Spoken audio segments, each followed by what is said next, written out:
Warning: it is important that prior to performing this or any other safety or service procedure on any Marathon product, that the person performing the work has both read and fully understands the parts and service manual, as well as the product operator's manual, including the detailed safety instructions that accompanied this product. If there is anything that is unclear or that you don't understand, do not attempt to operate the product or perform any of the service or maintenance tasks called out in this video.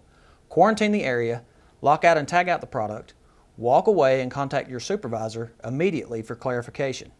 It is also important to ensure you are wearing the appropriate personal protective equipment, hereafter referred to as PPE, prior to beginning this or any other service or maintenance procedure.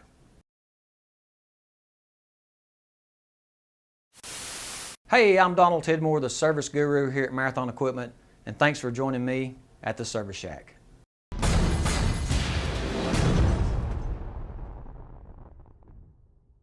On behalf of everyone here at Marathon Equipment, we'd like to thank you for purchasing our product. And today, we'd like to show you how to rebuild your auger.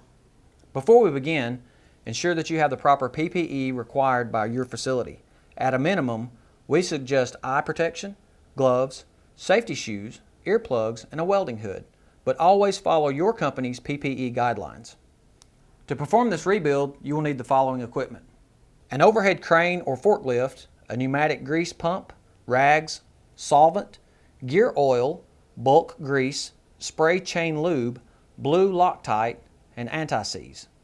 Lastly, you will need the following tools: an adjustable wrench, 1/2-inch drive ratchet, 3/4 inch socket, 15/16 socket, 1.5-inch socket, 1/2-inch socket and extension, 5/8 hex bit socket, 3/8 hex bit socket, torque wrenches, 3/8 drive, 15 foot-pounds to 75 foot-pound range, and a 1-inch drive, 200 foot-pound to 1,000 foot-pound range, a rubber mallet, needle nose pliers, large flat blade screwdriver, soft metal drift, auger nut tool, sprocket lifting jig, cutting torch, and a welder.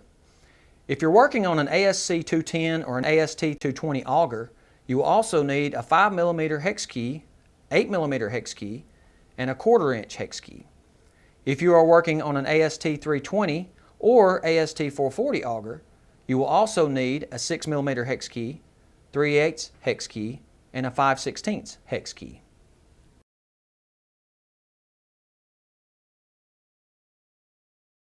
And now that you have everything you need, let's get started. Warning: never enter any part of the auger until the unit has been locked out and tagged out. To begin the disassembly process, you must do the following. First, disconnect the power on your Marathon auger by following the lockout-tagout process.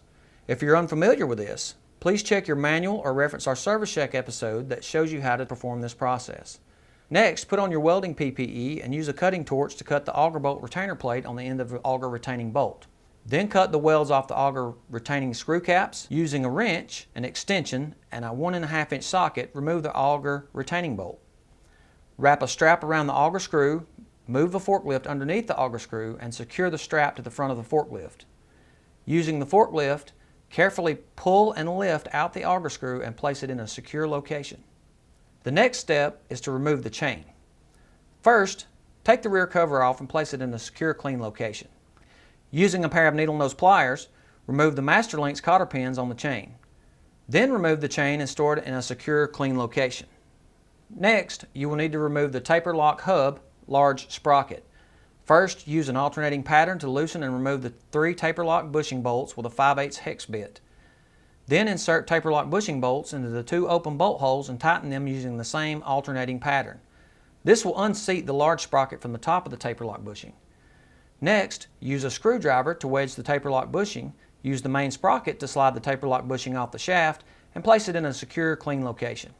Caution: the taper lock bushing can easily fall onto the floor, so enlist some help to hold one or the other during this process. With the taper lock bushing removed, the main sprocket will slide off. Be sure to use a sprocket lifting jig or an extra set of hands for this step. Now you will need to remove the rear bearing cover assembly.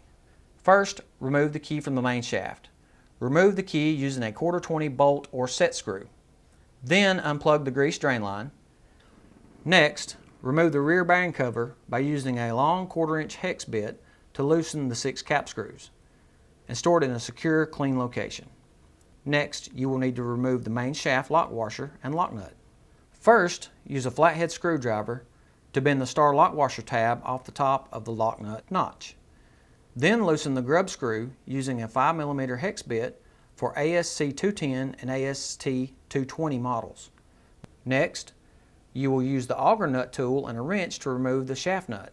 Before you do this, place a timber chock under the shaft cog to keep it from rotating while you loosen the nut.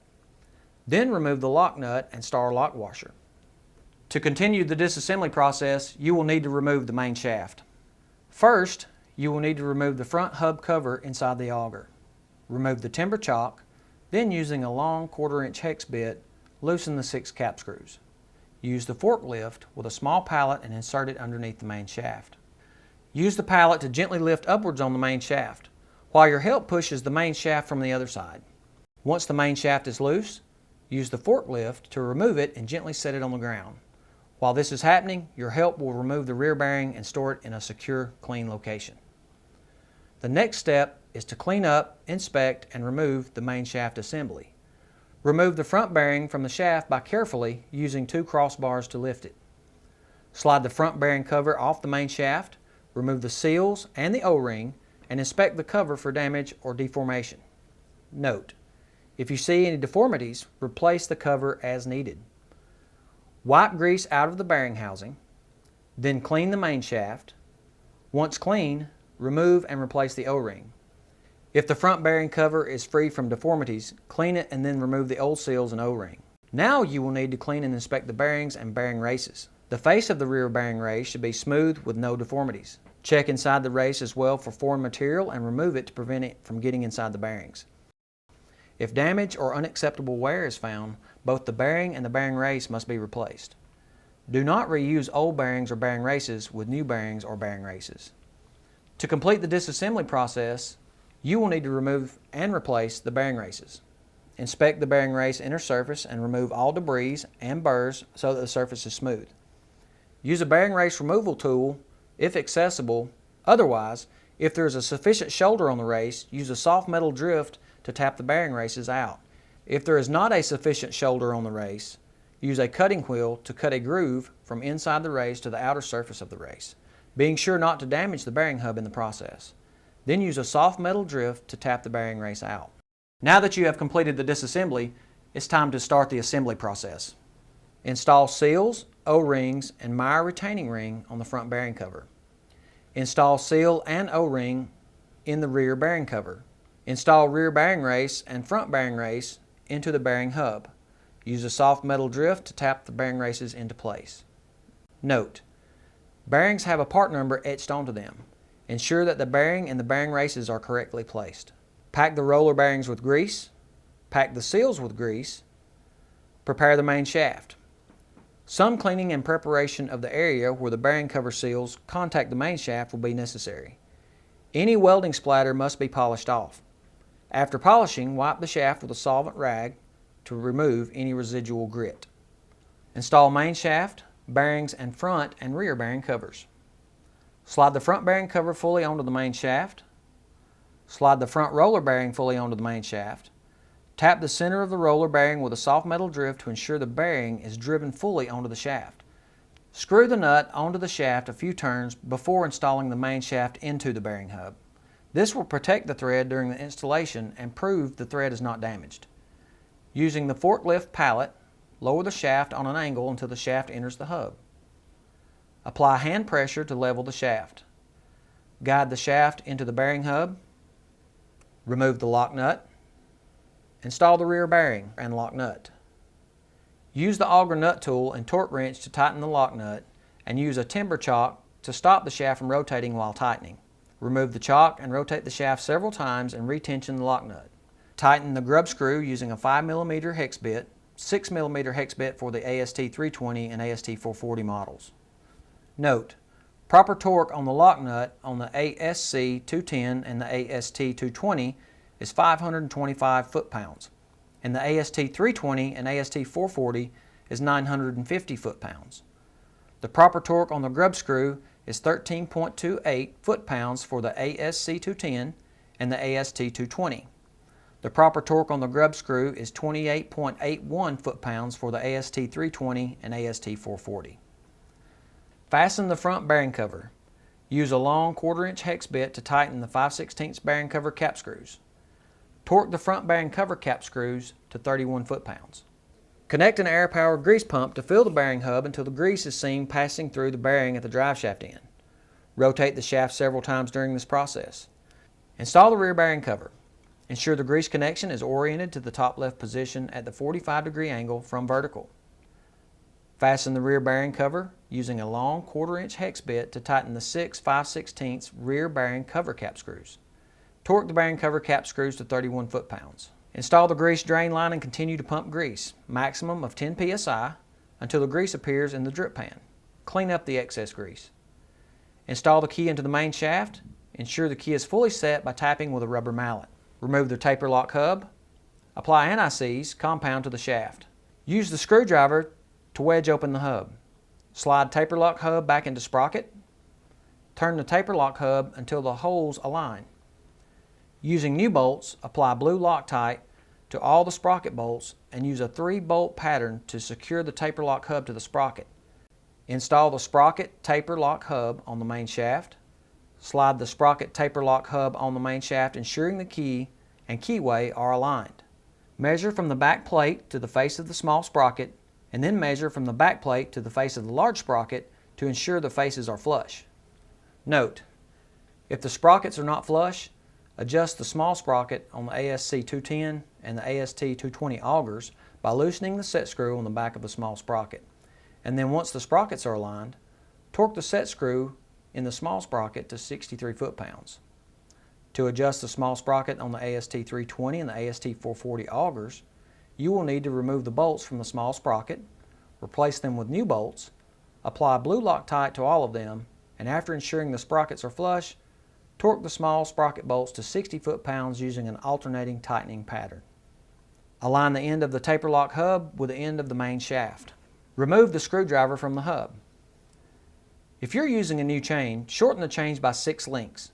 AST 320 chains will ship from the factory with 3 additional links and 1 master link. Do not change chain length. AST 440, remove 3 links. Install the chain using the supplied master link and cotter pins. Use needle nose pliers to spread the prongs in the opposite directions.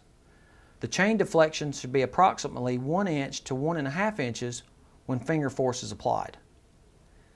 For safety reasons, install the rear cover before proceeding to the next stage. Heavily grease the dog drive and main shaft before fitting the auger. This step is very important for future ease of auger removal. Install the auger screw onto the main shaft and measure the length for the auger bolt. Secure the auger in place by using the auger retaining bolt, 1.5-inch socket, extension, and torque wrench. Torque the bolt to 400 foot-pounds. Visually inspect the auger to bowl clearance. Stitch weld auger screw retaining plates into the end of the auger, pressed firmly against the auger screw retaining bolt.